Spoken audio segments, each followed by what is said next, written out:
This is the Simforge Mrk-1 Dark Edition pedal set. Priced at $439 US, it strikes a balance between affordability and high-end features. Does this 3-pedal set, complete with mounting hardware and a heel rest, offer exceptional value in the mid-tier market segment? Well, stick with me as I take a closer look at the build quality, design, key features, adjustability, as well as performance in order to help you decide if these are the right sim racing pedals for you. Simforge, an India-based company, is dedicated to making sim racing hardware more accessible, both domestically as well as internationally.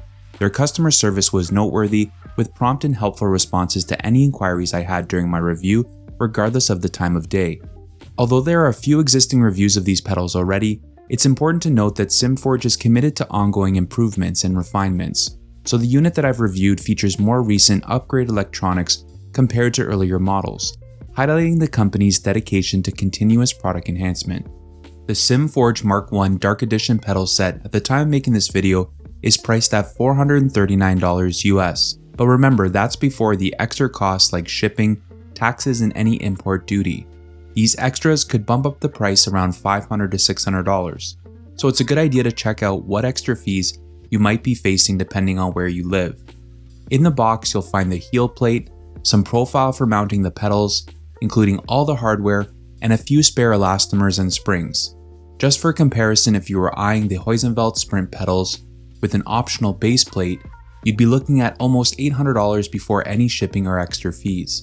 Simforge also gives you some choices. There's a silver base version of this kit, or you can get them without the pedal base for a bit less cash. My initial impression of these pedals was very positive. The dark black pedals contrasting against the vibrant matte red heel plate create a really striking combo. However, I may be a tad bit biased in my appreciation for this color choice, but I believe many would agree. It's worth noting that the bold red heel plate may not be everyone's taste, particularly those who prefer a more understated look for their setup. Nonetheless, the pedals gave me a strong sense of quality, and the brake pedal in particular has a substantial weight to it, giving it a sturdy and premium feel. When all the pedals are securely mounted to your rig, it significantly adds to the overall weight of your setup. Therefore, it's essential to ensure that your rig can comfortably support both the weight of the pedals and the desired brake pressure. These pedals feature a mix of high-quality materials, although some components are 3D printed, likely for cost-saving reasons. Fortunately, these printed parts don't bear any significant load, so this should not be a concern for most users. However, it's probably best to pair these pedals with a robust aluminum or tube frame rig, as they may not be suitable for use with a flimsier stand. One standout feature of these pedals is the generously sized pedal faces, which are among the largest I've encountered as default faces for a pedal set. This extra real estate, especially on the brake pedal, is greatly appreciated and should cater to a lot of different sim racers. In terms of how these pedals are put together, I've got to say they're pretty solid. I haven't noticed any wobble or flex while using them. One thing to keep in mind though is that you'll want to keep them well lubricated with some WD-40. When I first got mine, the clutch made some noise, but a quick WD-40 treatment made it quiet and smooth again. As for the overall look and finish of the pedals and the heel plate, they're still looking good even after a few months of use, so there's no issues there. Now when it comes to the electronics, they come as a separate unit that you can stick pretty much anywhere on an aluminum profile or hide out of sight. Here's the catch though, the control box to me feels a bit on the cheap and flimsy side. It's encased in plexiglass, which lets the light shine through the logo. If that bugs you, consider tucking it away under your rig. I went with the back of my pedal plate on my 6 Sigma test rig for convenience. The only thing that gives me a slight concern is that the box is completely unsealed, so it might be susceptible to dust or damage. It gives off a bit of a DIY vibe rather than feeling like a polished consumer product. To really make the most of these pedals, you'll want to dig into all the adjustments they offer. That's where you'll find the real value. Surprisingly, I didn't need to tinker too much to get them feeling just right for myself. Now right out of the gate, the throttle pedal was way too soft for my taste. It didn't take much effort to send the wheels spinning in a corner. But a quick fix was to adjust the spring tension, and by tweaking the bump stop rubber piece, I got the pedal throw where I wanted it. It got pretty close to how my main Huizenveld Ultimate pedals feel. The brake pedal offers different elastomers and configurations, but honestly I was pretty happy with the default setup. It felt surprisingly realistic especially considering the price point. Trail braking was a breeze with this setup as well. As for adjusting the heel plate, it's not too complicated but can be a bit fiddly.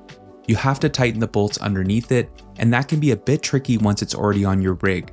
So my advice is to place it on the rig, line up your heels where you want them, and before you fully attach it, flip it over to tighten those bolts. As I mentioned earlier, the throttle pedal was way too light for my taste, and I suspect many will want to adjust it right away as well. Additionally, you can tweak the spring rod angle and the throw, which I found a bit too long by default. The pedal faces offer plenty of room for adjustments up and down. The clutch for me didn't require any adjustments. It felt strong and had a great overall feel, making it enjoyable to use. You can also fine-tune the throw and the angle of the rod to tailor the feel to your preference. I did experience a squeaking noise as I mentioned earlier, initially with the clutch pedal, but a quick application of WD-40 resolved it, although it does make a minor return at times, making it somewhat tricky to pinpoint the source. It seems these pedals will benefit from regular maintenance to stay noise-free. One standout feature right off the bat is how long the brake pedal is. The pedals come with 6 elastomers and there's a spring pre-installed. You can remove the spring for a more race car feel or keep it in for a road car feel. I ran them with the default configuration and was satisfied, but I'm considering experimenting with and without the spring and various elastomer combinations. It's worth noting that you have plenty of options, and I can see many people fine-tuning to their preferred feel. The available adjustments are on par with what high-end pedals offer, making them an excellent upgrade for those outgrowing entry-level or non-load cell sets. The brake utilizes an 80 kg load cell, which in my opinion is more than sufficient for most casual and avid sim racers. As someone who regularly uses high-end pedals, I was genuinely impressed and not left disappointed while using these, which speaks volume in my opinion. The base plate included in this set is a combination of aluminum profile pieces and a heel plate, complete with all the necessary hardware for attachment to your pedal plate. If your rig already has a pedal plate and heel tray that can accommodate these pedals on their own, it might make more sense to opt for the set that's just the pedals. However, having the base plate is a nice feature, offering more adjustment options and an easy way to install the pedals onto your rig. It will add some height, so I had to adjust my test rig's pedal plate, height and angle to accommodate it. However, finding my preferred driving position that was comfortable was relatively straightforward. Installation is also very straightforward, although the absence of a paper or PDF manual was somewhat frustrating. Instead, Simforge provides a link to a video showing someone else assembling the pedals, which I found a bit challenging to follow at times. Including a short PDF guide, which wouldn't waste any paper, would be a welcome addition for those less familiar with sim racing hardware.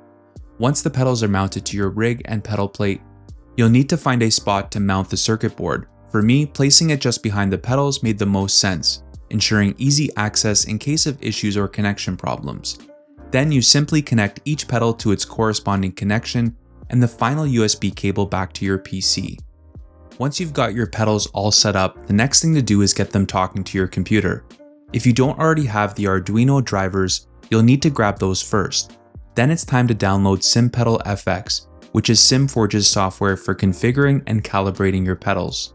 You can find all of these files conveniently on Simforge's website through Dropbox. Once the software is up and running, it's time to fine-tune your pedals.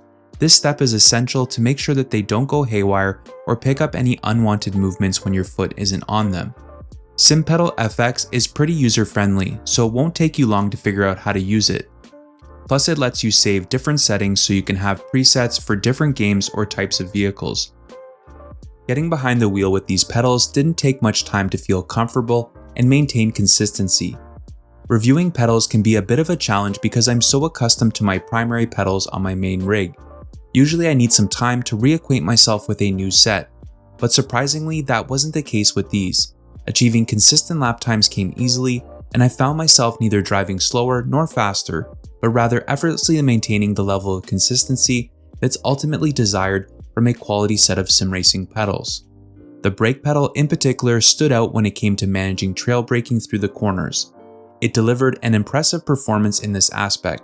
As for the throttle, as I mentioned earlier, it was initially too light for my liking, but after making the necessary adjustments, I had no trouble modulating it to control my exit speeds. To be candid, I don't often drive manual transmissions, but whenever I review a new pedal set, I make it a point to put some stress on the clutch pedal, especially in circuits that require frequent shifting. In this case, the Mrk-1 pedals provided a genuinely enjoyable and realistic shifting experience. The clutch proved to be notably stronger than other pedals I've tried, which wasn't an issue for me. However, if you prefer a lighter clutch feel, you may want to make some adjustments to suit your preference. Overall, these pedals offer an incredibly compelling value proposition. If I were to go back in time to when I first started with sim racing pedals, particularly my initial experience with the Fanatec V3s, and you showed me these Mrk-1 pedals at a similar price point, I'd likely choose these without hesitation. Why? Well, the superior brake feel and abundance of adjustability they offer would have swayed me away from the Club Sport pedals every time, and perhaps even delayed my eventual upgrade to the Heusinkveld Sprint pedals at the time. However, when stacked up against my higher-end Heusinkveld Ultimate Plus pedals, I do notice some differences. Nevertheless, considering the price difference, you're getting a whole lot of pedal for your money with the Mrk-1 pedals, and they should not be ignored as a worthy contender.